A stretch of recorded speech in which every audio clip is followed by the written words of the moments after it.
The Racing Pod on Off the Ball with William Hill. 18 plus. See gamblingcare.ie. Good morning. Happy Christmas to you all. It is St. Stephen's Day, and you're very welcome to the first of 4 Christmas specials of the Racing Pod with John Duggan and Johnny Ward here on Off the Ball. Every morning at 10:30 a.m, you're going to be able to listen to expert analysis, race previews, details of market moves, and the all-important tips. You've had your Christmas dinners, folks. We now want you to have Christmas winners. A reminder that the full Off the Ball Racing Pod with William Hill is free wherever you get your podcasts. Johnny, happy Christmas to you. Same to you, JD. Johnny, you have some news for us. Yeah, I actually got engaged yesterday. Got on the lucky one.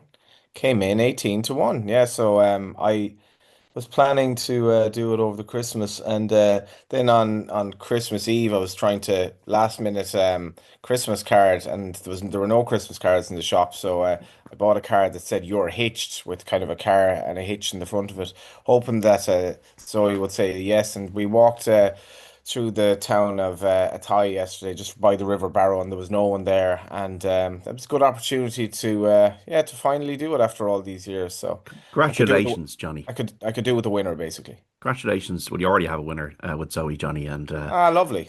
I'm delighted to introduce our special guest, Donn McClean, today. Donn McClean, the chief racing writer of the Sunday Times, contributor to the Irish Field and the Sporting Life, and analyst of the Racing TV. Don, are you bowled over by this news that Johnny Ward is going to be a kept man? I am a little bit, yeah. Fair play, Johnny. You all romantic, you. I mean, there are varying reasons for getting engaged. And not being able to find a Christmas card is not one that I've heard before. But fair play, Johnny. Congratulations to you and Johnny and Zoe. And brilliant, great news. Fair play to you. Hope you had a good day yesterday, Don. And let's get down to it, folks. And congratulations to Johnny Ward and Zoe. And we're looking forward to all the stories that are going to come in the next few years. So there are race meetings. I'm going through this, folks, today at Leopardstown, Limerick, Down Royal, Kempton, Aintree, Wetherby, Wincanton, Market Raisin, Fontwell, Sedgefield and Wolverhampton today. 11 meetings. Donn McClean, is there a rhythm to today? Do you follow a jockey? Do you follow a trainer? How do you make today pay for you if you're going to have a punt? It's very difficult, John, to follow everything. You can't, basically. You just can't follow everything. You have to, once you've kind of got your head around the races you want to see at the start of the day, and maybe write them down somewhere and have them on a chronological list. But of course, they're the headline races, the highlight races, and we're going to come on to them now in a second. There are other pockets of races along the way, like those first 2 maiden hurdles at Leopardstown. They're definitely worth seeing with an eye in the future. More than anything else, they've been big indicators of the future in the past. They've been won by horses have gone on to big things. Kopek de Boer, for example, he won the first maiden hurdle here last year. No Flies on him won it the year before, and the second. So that's the 4-year-old's maiden hurdle, and then the second race, King of Kingsfield won it. So Gerhard won it. City Island won it, going back a few years. So it's a race that those 2 races are maiden hurdles worth keeping in line for the future. But I suppose, John, to answer your question, you have to specialize. You have to pick out what you want to watch. And there is at Wetherby and Wincanton as well that are worth watching, and obviously Aintree. That's a relatively new addition to the Stephen's Day fixture list. And then it's a case of tonight or maybe in 5 days' time going back and reviewing them. But there's an awful lot going on, but some really top class racing as well. How do you approach today, Johnny? With great excitement. It's the day where you to buy the Racing Post on Christmas Eve, and to have those race cards to get you through Christmas Eve, Christmas Day, and this morning in paper format. I know the papers are struggling and dying out, but I still love getting the paper Christmas Eve. Don kind of sums it up there. You just can't take it all in. I generally focus on the Irish stuff anyway, and then add in Kempton specifically and a bit of Aintree as well, obviously. But Racing TV has an excellent service on the where you have Racing TV Extra, where you can focus on a specific race meeting if you want. That's particularly valuable this time of year. But with the racing starting so early, Christmas Day can feel like a bit of a long day, and it's just the best day of the year. Everyone's in festive form, and if you're not going racing, you can sit on the couch at home, and we have a King George Day with eight runners and basically everything you'd want to. Almost all of the races, the top races, I don't have. It's hard to crab with them this year. And as Don says, that first race at Leopardstown, I had one tip this Christmas is in the first race at Leopardstown, so loads to enjoy. Was it Leader Dalier? Yeah, I did a piece in the Currency with Patrick Mullins just for their Christmas piece, and that was the horse he mentioned. Now, to be fair, he won it on Kopek de Boers last year, as Don mentioned. But he's an intriguing horse in any event, and Patrick is lucky in that Paul Townend is in Kempton today. So this is a horse that I think believes has already been sort of nibbled at for the Supreme. There are good runners in the race, but I imagine, I mean, he's only even money now, but Patrick shouldn't be putting us too far wrong, I think. Patrick, as you know, folks, did an interview with us in November, a long piece, and I said, give us a horse to follow. And what did he say? Leader Dalier. There you go. So hopefully he's right if you're having a look today. Let's get on to the King George Chase at Kempton, 2:30. This is one of the great races in racing, and hopefully Kempton will be able to stage it in the future. It's pretty very sad now what could potentially happen. Gaelic Warrior Donn McClean 5-2 with William Hill now. He's been supported in the market this morning. You got Banbridge in there, last year's winner. Factophile, who has won at the Cheltenham Festival. But Jamie McManus looking to win the race. Ile France second last year. Django Bay, an improving type, who won the Arkle. The Jukebox Man, owned by Harry Redknapp of football fame. Gaelic Warrior, though, getting the money. Yeah, what a race! What a King George! It's kind of thought Gaelic Warrior was always going to be on track after the John Durkan chase, but then Factophile just last week was added to the mix as well. So it's brilliant that the two horses have served up for me what was the best race of the season to date in the John Durkan chase, taking each other on again. Both trained by Willie Mullins. Just shows you Willie Mullins not averse to having two of his big horses taking each other on again. And yeah, look, Gaelic Warrior. Interesting that he's an Arkle winner. He's a bowl winner at Aintree, both going left-handed. Yet he jumps to his right, and like that race in the John Durkan chase when he battled back to get the better of Factophile, it looked like he was going to come and win it. That was a big performance for me. Just be a little bit worried about the ground for Gaelic Warrior. He's probably a horse who likes the ground to be on the soft side. But more than that, a lot depends on how he's going to get into his racing rhythm. It looks like Ile France is probably going to go on. The box man probably likes to go forward as well. So there should be a good pace on over 3 miles. So Paul Townend should be able to get him, I'd say, settle behind the pace as opposed to letting him stride on like he did in the John Durkan chase. Back to File, top class horse. His Ryanair chase win at Cheltenham last season was a brilliant performance, one of the outstanding performances of the year. And he had that big race in the John Durkan chase. So he's stepping up in trip. He's probably not a Gold Cup horse, as in 3 miles, 2.5 furlongs up the hill at Cheltenham, but Kempton flat 3 miles. You can easily argue that it's close to optimal for him. Django Bay is such an interesting horse. He won the Arkle last year. He managed to win a bizarre Arkle last year, but his run at Ascot was really good this season. He's a horse who he's 2 for 2 at Cheltenham. He's never run at Kempton, so it's going to be interesting to see how he goes at Kempton. And you mentioned Banbridge, John. I think Banbridge is the value of the race. I think he's a Right. little bit of a forgotten horse. He won the race last year. The sectionals from last year were very impressive. It wasn't that the pace collapsed in front. He had to actually quicken and pick up Ile France. He was fastest through each of the last 4 furlongs in the race. And look, he's run 3 times since. Pretty inauspiciously on all occasions. But the Hillyway chase the last day was a seasonal return. He had 2 runs before he came on here last year. His run in the Hillyway chase last year was really good when he unseated at the last one upsides in Ergamin, to whom he was conceding £10. This year he missed a for 3 chase. He made a seasonal return in the Hillyway, and he probably ran okay. I thought it was a trip too short over 2 miles. The ground was too soft.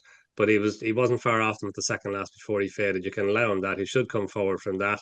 Paul Townend's obviously, who rode him last year, he's obviously on Gaelic Warrior. JJ Slevins committed to Limerick, but Sean Bowen's obviously a great book in their absence, and the ground is coming in his favour as well. It's good to soft ground, kind of verging on good at Kempton. That should be ideal for him, and I can just see him running big enough odds. 12-1 he's into now with Hills, Banbridge, last year's winner, Donn McClean. Johnny, how do you assess the King George? Can't wait for this. Yeah, Don has summed it up brilliantly there. Now, I wouldn't agree with him on Banbridge. I actually did tip him to win the race last year, but that race last year compared to this, I think there's no comparison at all in just in the quality of it. And I would be a little bit worried that they've gone for a visor today, which, they've left the cheek pieces behind, and maybe that's suggesting that, they're looking for a bit of spark that hasn't been there. And like Don, I wouldn't be too disappointed with the run at Cork, but I just feel the race has so much depth this year, and this is a perfect race, a race for horse racing in many respects. You've 8 runners. I don't think you can say that this is a race where insider information is going to be a big factor. So everyone feels like, he or she has a chance. If you wanna fancy something in this, you're going on form, you're going on the hunch of how the race will work out. There's, everything is kind of on the table in terms of what these horses have achieved, and it's a brilliant, brilliant race where almost any result is possible. I think you can rule out Master Chewy, but anything else probably could win. I'd agree with Don and Gaelic Warrior. I would be a little bit worried about the ground. I feel Paul Townend will probably slot in today. It won't be like the tactical John Durkin where they were going over a distance short of, maybe a little bit short of his best, where he was able to probably say there are likely two winners of this race and I'm going to try and take the sting out of one of them. But I do like the Jukebox Man as a horse. I hope he might be able to get a relatively soft time of it up front. A key for me here is that this is quite a unique track, and he was brilliant in the Quota Star Novice Chase at this meet last year. When he beat Rocco at Haydock, that form wouldn't be good enough to win this, but he used class on the day, and he's a sophomore chaser with plenty of upside. He was a very good hurdler. I just really, really like this horse. Everything about him, how reliable he is. You couldn't say all of these horses are reliable. Ile France could bleed, could throw in an absolute stinker. Gaelic Warrior has been absolutely prone to throw bad runs. In fairness, normally going the other way. But I just love this renewal of the race. Funnily enough, I actually don't really see a bet in it per se. It's not a race I think I tipped 10 horses on Racing TV today, and this wasn't one of the races I tipped in, but I'd go with the Jukebox Man. I'll also go with the Jukebox Man, lads, and I think that if it's 8 runners and he's 13-2 and drifting, he could be a 7-1.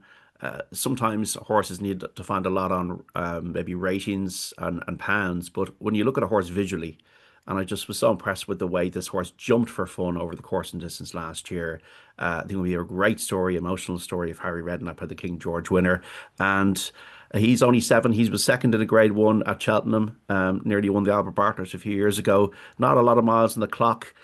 Gaelic Warrior for me jumped a little bit low, I thought, at Punchestown. Factophile, does he have the bottle in a finish, as classy as he is? Django By is a horse that, once again, I really like his attitude.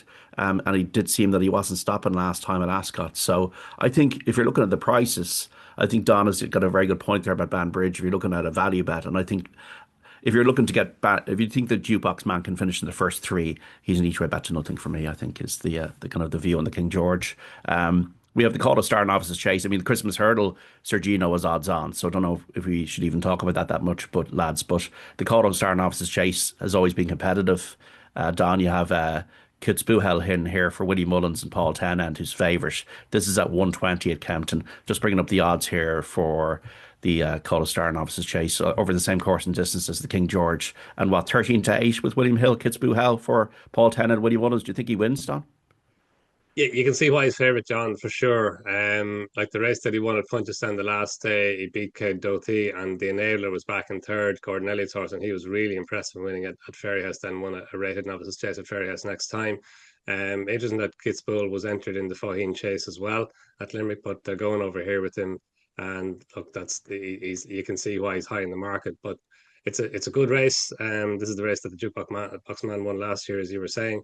Wendigo, Jamie Snowden's horse, they think an awful lot of him, and he was very good in winning the John Frankham chase at Newbury last time. He beat No Questions Asked into second place, and No Questions Asked travelled really well into his race. He probably didn't uphold the form next time when he was beaten by Steel Ally at Ascot there last Friday. He travelled well through his race again. He's probably a horse who's going to be better over shorter. He probably doesn't fully see out 2.5 miles. The Regent Stroll, who ran too keenly in that Newbury race, the John Frankham race, he came out and won easily next time at Wincanton. So the form is kind of it's good form. You would have liked to have seen No Questions Asked maybe running a little bit better than he did, but Wendigo, the step up and trip from 2.5 miles to 3 miles, that should suit him. He's a real staying horse, so he's a big player. Salver's a big player in there as well for Gary and Josh Moore.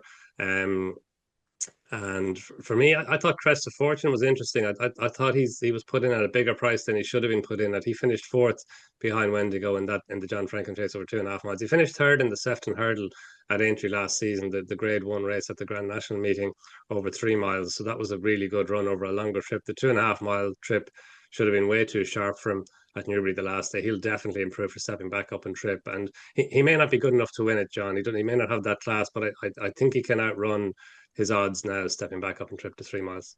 Completely agree with you, Don. And it was money from yesterday, and he's 14-1, and he has been supported for Sam Twiston Davis, Anthony Honeyball, Cresta Fortune. I think sometimes, like, they go a mighty clip in this race, and sometimes a stayer can, like in the style of Hewitt, can sometimes pick them up. So I kind of agree with you on this. Johnny, do you think Kitzbühel wins this? No, I don't. I certainly feel he's one of the shorter price horses I'd be taking on today, and he appeals to me as the type of horse who's kind of only going over here because it suits connections with the day that's in it. I don't think he'd be going over otherwise, and you're trying to kind of split horse around, as Don said, final demand going to Limerick. This is going to be a very testing 3 miles. Like even around Kempton, it's going to take some getting, and he's not proven over it. And I'm not sure his form anyway warrants him to be as short as this. And if you look at the way the race will probably pan out, Salver is just a horse who, if he can get into a jumping rhythm, the race could kind of fall into his lap a little bit. And I definitely respect Windigo as well. And in terms of my kind of Bismarck of the day, Kitzbühel at around about 6-4, he's far too short for me. I remember I once met a trainer at Leopardstown, and I said, "Could you give us a Bismarck?" He said, "I don't do Bismarcks." I'm going to spend the rest of the show figuring out, is that man still alive and who is he? Sir Gino's odds on for the Christmas hurdle 155. Does Golden Ace ever get the credit? Don McClean has won a champion hurdle, has won a fighting fifth. Now these races have collapsed and given the mare victory, but she's always had a battle and a finish. And is she being disrespected against Sir Gino, who hasn't run in a year? Yeah, I think so. Absolutely. Yeah, totally. Um, like I think she's got a chance of beating Sergino. I think she should be closer to her in the market than she is. Like as you said, of course she was lucky to win the champion hurdle. Stateman would have won the race had he jumped the last. Hill fell early on, and he fell early on again in the fighting fifth. But at Newcastle last time, I'm not sure she wouldn't have beaten the new lion anyway. He fell at the second last, and the common consensus afterwards was that he would have won. But like I thought that Lorcan Williams hadn't really gone for her at that point. She jumped the final flight really well. She stayed on well to beat Anzadam, and Anzadam had a really high reputation going into the race. Still has a good reputation, but for me that was a really good performance by Golden Ace, and it would have been. We'll never know how she would have fared if the new line had stood up, but the new line was champion hurdle favourite going into the race, and she at very worst she would have given him a real race. She might have beaten him, and Sergino, like, okay, he's top class. We know that he's 5 for 5. He's over hurdles. He's never been beaten. He won it over fences the last time we saw him. But that therein lies the conundrum. That's the last time we saw him. He had as well publicised difficulties since then. That was last year in the Wayward Lad Chase at this meeting last year. That's the last time he ran. He hasn't run over hurdles since he won the fighting fifth last season, so 13 months ago. And if Constitution Hill was still able to able to jump hurdles and stay upright, he'd be running here, and Sergino wouldn't. He'd be continuing his chasing career, I guess. So I think Sergino, look, he might be classy enough to win this and win this well, but I think Golden Ace is rock solid. And I think there are questions that Sergino has to answer. He may well answer them, but he has to answer them. And I think she should have been closer in the market to him than she is. I just think the problem with backing Golden Ace, and Dom will acknowledge this, you're entirely really reliant on Sergino not being the horse that he probably is. So the problem with having a bet on her is that she's definitely not. She doesn't have his ability 100%. So if he's kind of fancied on the day and does the job, like you'll feel after the race, should I have backed her? But it's definitely a risk backing him. Like it's definitely a risk backing him, given the background of the last year that he's had. So intriguing little race. What about this? Is there even much time to be spent in the Formby Novices Hurdle? Another grade one at Aintree, Don 105, because my daddy Paddy is odds on and has the Supreme Novices Hurdle at Cheltenham as his target. All the rage for Dan Skelton. Yeah, look, he's been all the rage, and it does happen. There's momentum building up behind my daddy Paddy, which sees him top of the market for the novice hurdle at Cheltenham. So, look, again, he may well win, but it's not a foregone conclusion. Like Idaho Sun's good horse of Harry Fry's, won his maiden hurdle, won impressively at Bangor last time, and Stormont as well for Ben Pauling. Ben Pauling is having a phenomenal season. Like Stormont, he fell in the point to point that Conman John won, and probably would have given Conman John a race at the time. Then he went on and he won at Tattersall's Farm for Jonathan Fogarty. So he won his point to point. And then he was impressive in winning his novices hurdle at Wetherby last time. So he's a horse who, there's more to come from him as well. So I wouldn't say it's a foregone conclusion. And because my daddy Paddy is so short, I think he's 5-1 for Cheltenham, he has to be put in short for this. So yeah, I definitely wouldn't be backing him at odds on, and there might be value beyond him. 7-4 on is what that horse is, My Daddy Paddy at Aintree. And I can tell you on the pod that I'm no conman John. I'm a straight, honest person. So there's no issue with that. I'm living quite close to Leopardstown, and it's been a very crisp few days here in Dublin. And I'd expect the ground to be drying out all the time. I suppose the first big race is the 110, which is a juvenile hurdle. Just looking at the market here, Narciso has is even money. Barbizon 7-4 with Hills. Ben Hur, a bit of money for that 17-2. I can't believe Johnny Ward, Puppet Master, who ran in the Derby, is running in this race for Kieran Murphy. Cost 75 grand. Has been gelded. Went off 11-1 for the Epsom Derby, running in a juvenile hurdle at Leopardstown at Christmas. Yeah, and such a big price as well. This is one of my favorite races of the Leopardstown Festival, full stop. And Barbizon is one of the horses that I would definitely have in mind as an anti-post bet for Cheltenham in relation to the Triumph. He's a horse that I followed a bit by virtue of, I suppose, being racing a bit when he was racing, especially so when he won, when he was fifth rather at Killarney. I was racing that day and I was a bit disappointed in him, but he sandwiched that with a victory at Killarney and a pretty impressive win over extended 9 furlongs at Punchestown. And then when he showed up I didn't realize Jigginstown had even bought him. And he did whilst he looked a hurdling type. If you were to go over from what he was being trained to do, essentially be a very good miler, and then go to Navan to win what was a strong maiden hurdle on heavy ground in the most testing track in the country, really, in November, and to do it the way that he did, well backed. I was really, really taken by that performance. And I tell you one thing, like, Narciso Haas is favourite, and maybe he does have the best form of the race, but he will have to go to beat this horse. You really will have to go to beat him.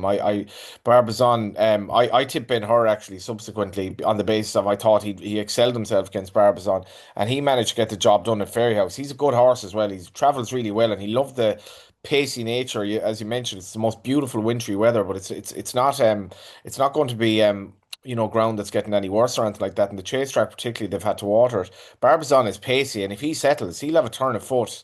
He holds Ben Hur strictly on the Navan form, but I wouldn't be surprised if Ben Hur was the one to chase him home.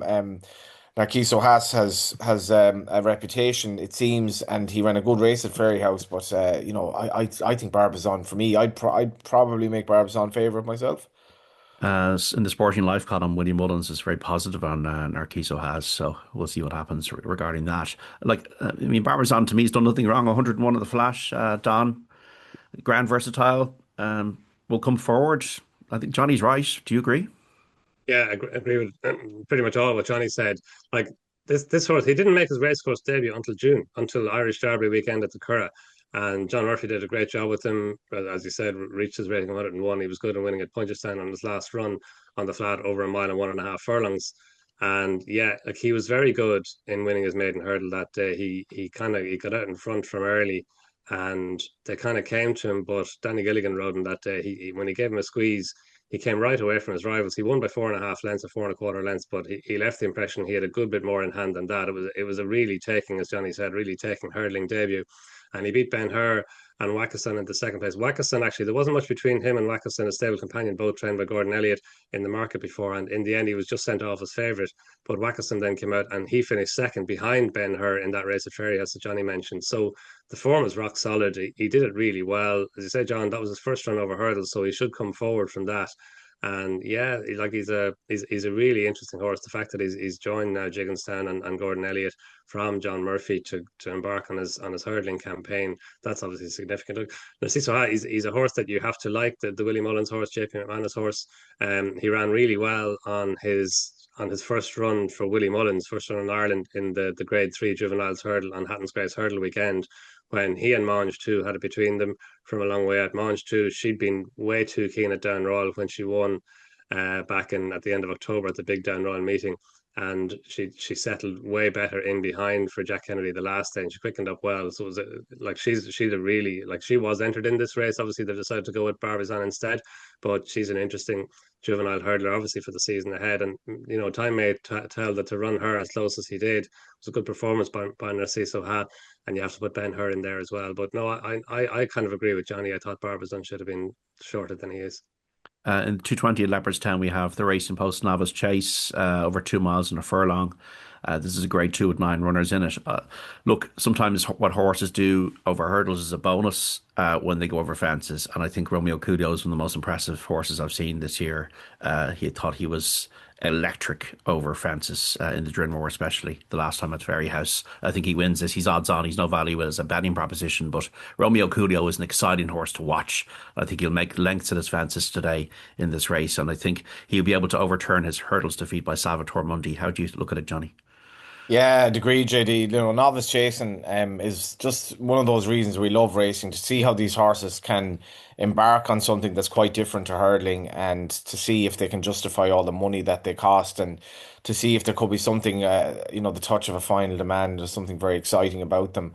And Romeo Coolio is all of those. Now, if you see the 7 length beating he got from Salvador Mundi at Aintree, that's the one reason you would say, well, how can I back this horse at odds on, given Willie Mullins trained Salvador Mundi, and he smashed him as a hurdler.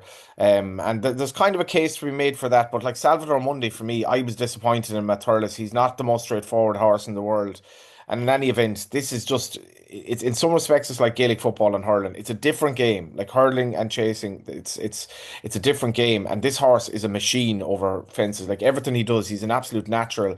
He'll put other horses into out of their comfort positions, that'll basically make them cry enough a long way out. They won't have the ability to go with him, Romeo Coolio, and he's just a far more straightforward horse than Salvador Mundi. I've followed this horse most of his career. I remember being at Fairyhouse when he won a bumper. I tipped him up in the Cheltenham bumper when he ran well, and as much as he couldn't find Kopek to boards, he wasn't quite able for him as a hurdler. And ultimately Salvador Mundi as well, when they clashed at Aintree, his chase start at Down Royal, his chase debut was kind of a strange one because they omitted quite a few fences. He was still exceptional, and he was further exceptional at Fairyhouse. Very ground versatile, trip versatile horse, and he was 4 to 5 actually going into Christmas Day, which I was slightly surprised at, but I couldn't oppose this horse at all. I remember before Cheltenham one year, I spoke to Henry de Bromhead, and I'm a form book student, and he was going on about how well Put the Kettle On was going at home. And I said, yeah, whatever, to myself in my own head. And then Put the Kettle On wins the Arkle at 16 to 1 or 20 to 1, and I just was just white as a sheet. July Flower kind of reminds me a bit of Put the Kettle On. She's won a grade 2 at Cheltenham last time out, Don. She is one at the track at Leopardstown. She could be a good each way play here if you're talking about what you're paying the first 3. Surely she'd be in the first 3.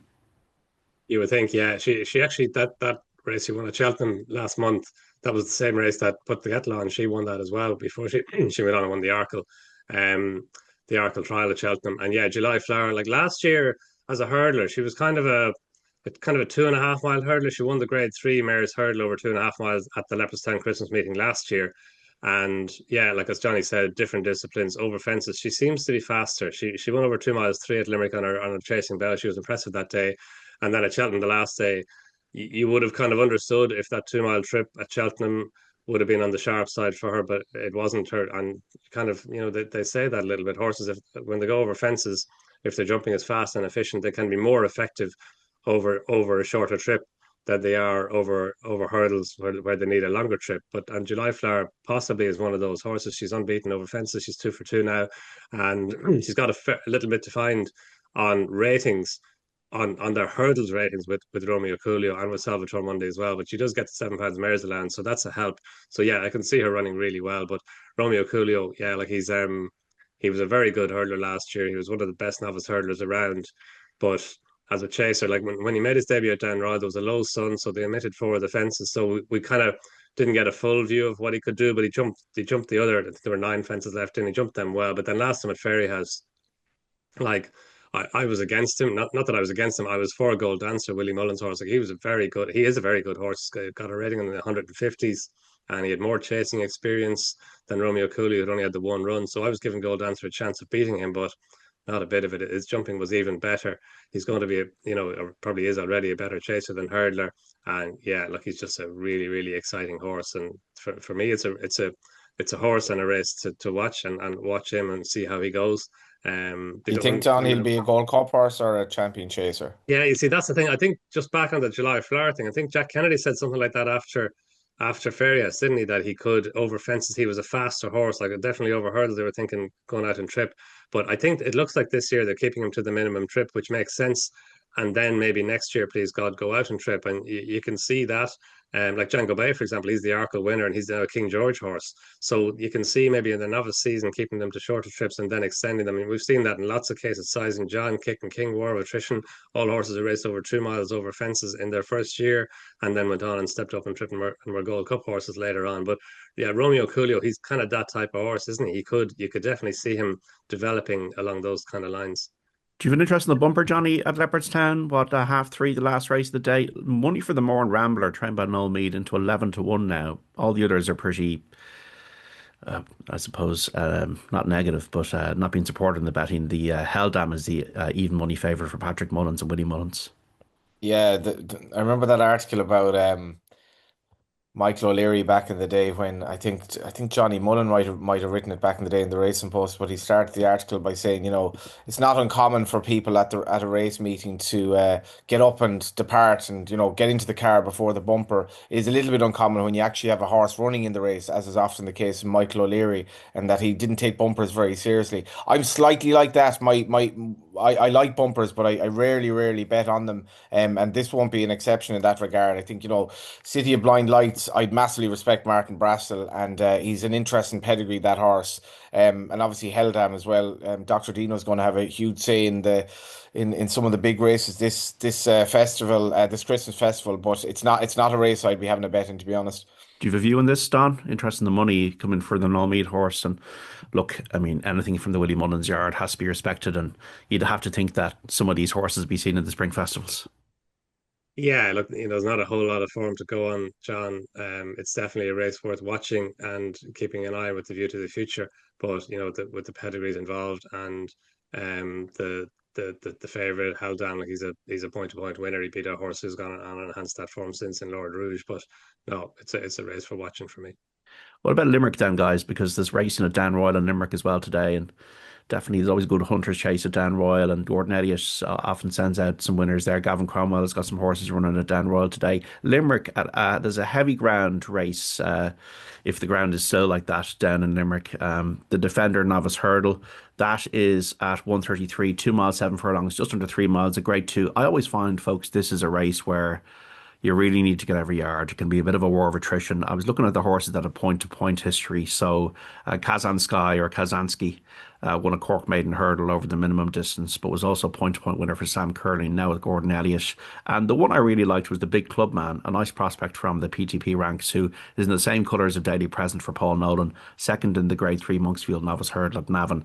It looks to be up his street. What do you think about this one, Johnny?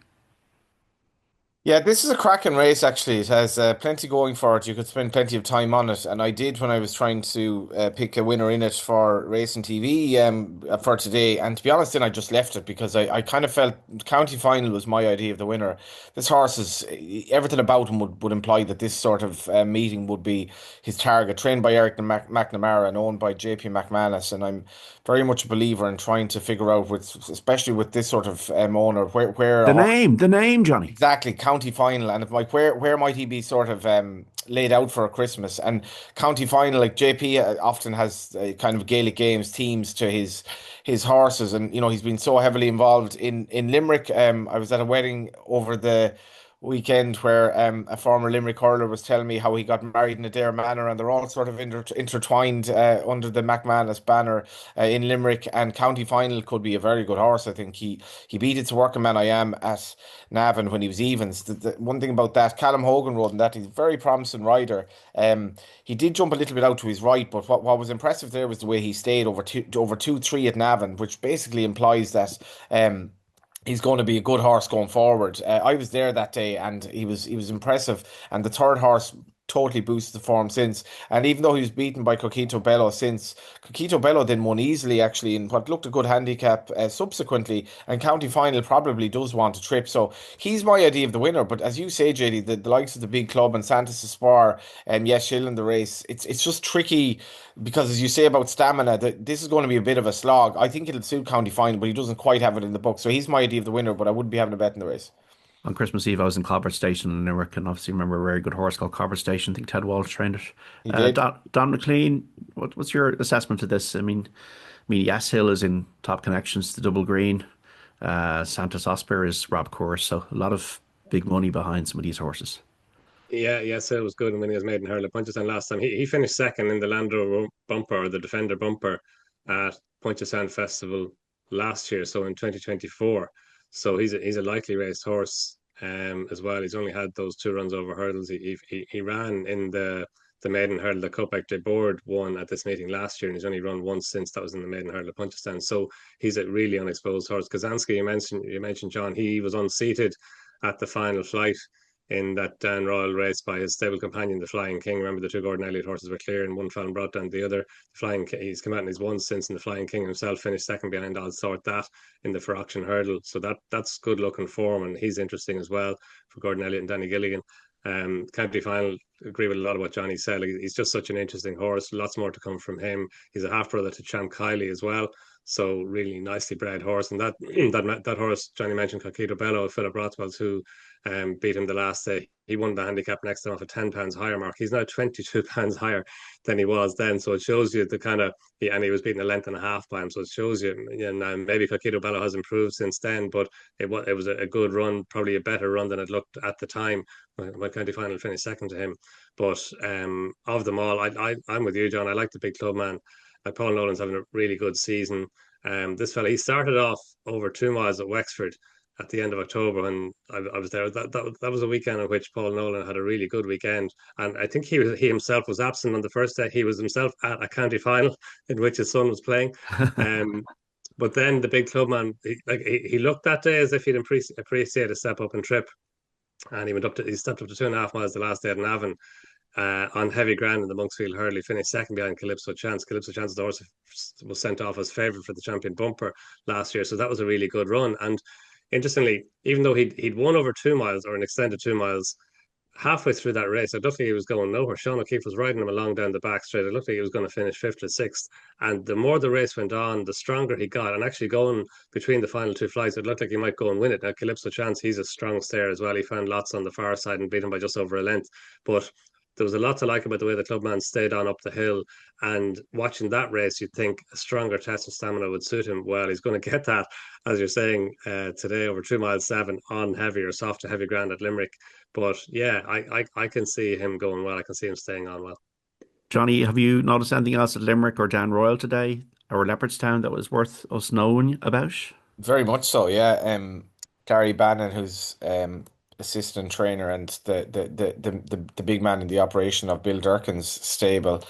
I met him at Dundalk before the Christmas, and he was raving about court compliance. Who has come in now? He's been quite well back. That's the 11:40 at Down Royal, and at Limerick, I'd be very sweet on Cousin Kate and Mudan for Kieran for Dennis Hogan and Kieran Murphy, respectively, and Happy Dreams as well. All of these really solid horses on ground that'll be massive contrast to Leopardstown in Limerick. It will be testing, like it's often like that anyway, Christmas. But this year, Leopardstown has just been. It hasn't gotten that much rain in recent days, which would have made it on the softer side. And Aya Connect as well at Down Royal, the horse I'd be very interested in. But yeah, those 3 horses at Limerick, Cousin Kate, Mudan, and Happy Dreams, I'd be very sweet on. Don, anything else you are noticing that we should know about? It just there's so many interesting races, John, throughout the whole day. Like the Hunters Chase at Down Royal, that's always an interesting race. It's on the line, is back. He won it 2 years ago. Cons Rock is in there. Terence O'Brien's horse, really interesting horse. So Terence O'Brien who won well at Ferryhouse last time on heavy ground as well. Donnacha O'Brien as a runner in a 3-year-old maiden hurdle at Limerick at the 12:25. Kilmeaden has got a rating of 93 on the flat. Having his first run back since being held, JJ Slevin rides him. And then some of those races later on at Leopardstown, really interesting races as well. So yeah, plenty to be looking out for. But disappointing that there are only 4 runners in the Roland Mayrick handicap chase at Wetherby, where Confusion is the odds-on favourite, or even money in places. Time, folks, to get to our picks here on the Racing Pod. This is the first of 4 episodes, remember, of the pod. We're running it all through Christmas, the Racing Pod Christmas special and Off the Ball. Every day at 10:30, the pods will drop, and we'll have previews tomorrow of Leopardstown, Limerick, and the Welsh National as well. Donn McClean, our special guest. What are you picking today? I think for value, John, I'm going to stick with Banbridge. I think he's overpriced in the King George. He won the race last year.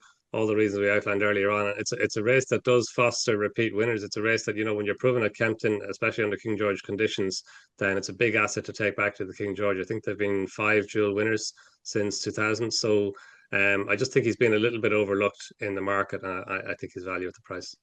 Banbridge in the King George, 12-1, the 230 at Kempton for Donn McClean each way. With 8 runners is great value. Johnny Ward, what do you like today? My best bet for the listeners, I think we go with something that's Leopardstown, and it's Barbizon. He's been quite well backed actually since we even started the show. Now into 7-4 with Hills. Hoping for a bit better than that, but I really feel he should be favourite in the 110 at Leopardstown.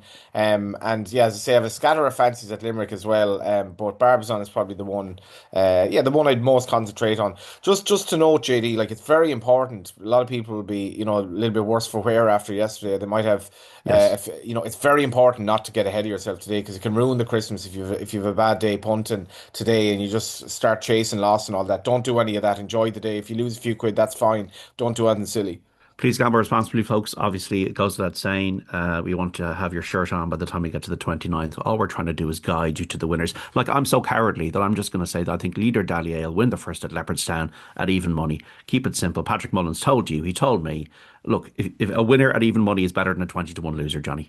Just on Leader Dahlia, yeah. I wasn't like, this horse is virgin on even money here now. I wasn't expecting that, because Patrick Mullins is a good judge, and he's taken on, when you're, Barney Curley used to say never be afraid of the opposition, which is fine if you had £50 in hand, but you should be afraid of the opposition, especially if you're backing a favourite around about even money. And Ballyfad, the opposition, the main opposition on paper, I can't see 2 miles, a sharp 2 miles suiting him. So I think that's massively in favour of Leader Dallier, who I'm very tempted to do a little sort of a cume today, put in Romeo Coolio, Leader Dallier, maybe Barbizon and stuff like that. But I'd be totally with you on that, and well worth listening to that brilliant interview you did with Patrick as well, which a lot of people were talking to me about.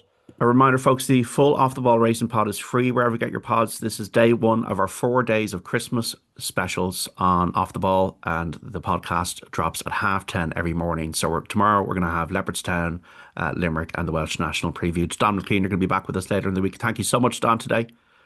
Thanks, John. And thank you, Johnny. Have a great day, lads. Yeah, I was just saying and putting a screenshot of us up on Instagram, lads. Like, it's a lot of people would say, "Oh my God, you're working on Stain Stevens' day," but like, this doesn't feel like work at all when you're racing like this. Lads, best of luck, and we'll chat soon.